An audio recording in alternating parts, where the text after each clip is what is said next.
অনেক দিন আগের কথা, এক সমৃদ্ধ রাজ্য। সেই রাজ্যের রাজা ছিলেন দয়ালু, কিন্তু একদিন হঠাৎ বিপদ নেমে এলো।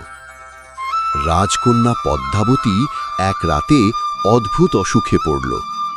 সে ধীরে ধীরে পাথরের মতো শক্ত হয়ে যেতে লাগল। রাজা কাঁদতে কাঁদতে বললেন, যে আমার মেয়েকে বাঁচাবে তাকে আমি অর্ধেক রাজ্য দেব।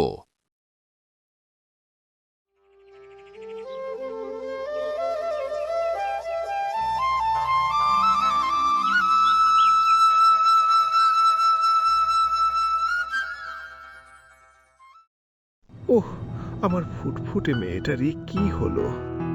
রাজকন্যাকে বাঁচাতে হলে চাই 7 রাজার ধন, যা লুকিয়ে আছে গহীন অরণ্যে, কালো রাক্ষসীর গুহায়। সেনাপতি, রাজ্যে ঘোষণা করে দাও, যে আমার মেয়েকে এই অভিশাপ থেকে বাঁচাবে তাকে আমি আমার অর্ধেক রাজ্য দিয়ে দেব। সেই রাজ্যে ছিল এক গরিব ছেলে, নাম তার মাধব। বাবা মাধব, যাস নে।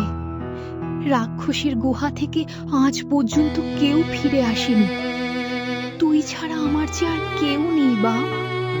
আমি যাব, চেষ্টা না করলে কিভাবে জানবো আমি পারবো কিনা?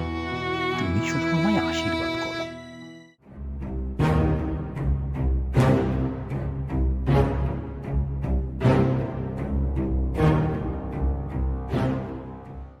জঙ্গলের মধ্যে হাঁটতে হাঁটতে মাধব দেখল এক বৃদ্ধা ক্ষুধায় কাঁপছে। বাবা, বড্ড খিদে, 3 দিন কিচ্ছু খাইনি, একটু খাবার দে। এই নিন মা, আমার কাছে এই একটাই রুটি আছে, আপনি খান। তোর মনে অনেক দয়া মাধব। তোর মতো সাহসী আর ভালো ছেলেরই জয় হবে।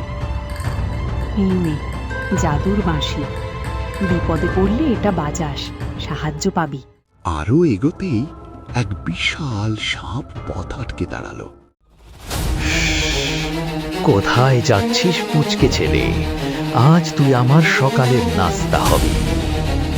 ভয় পেলে চলবে না মাধব, পুরীর বাঁশি বাজাতে হবে।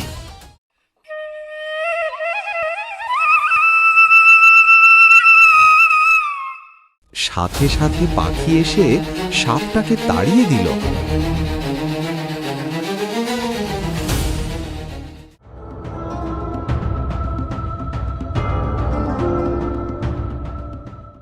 অবশেষে সে পৌঁছালো কালো রাক্ষসের গুহায়।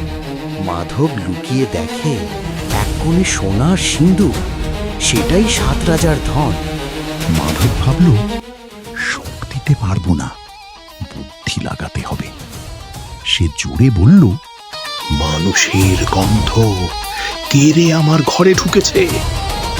ওরে ছোট রাক্ষস, আমি পাহাড় খেকো দৈত্য, তোর গুহা আজ আমি ভেঙে গড়িয়ে দেব, জলদি বেরিয়ে আয়।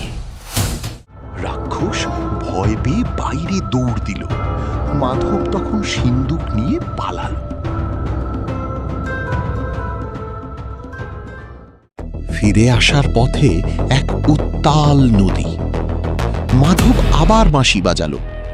একদল মাছ এসে তাকে নদী পার করে দিল।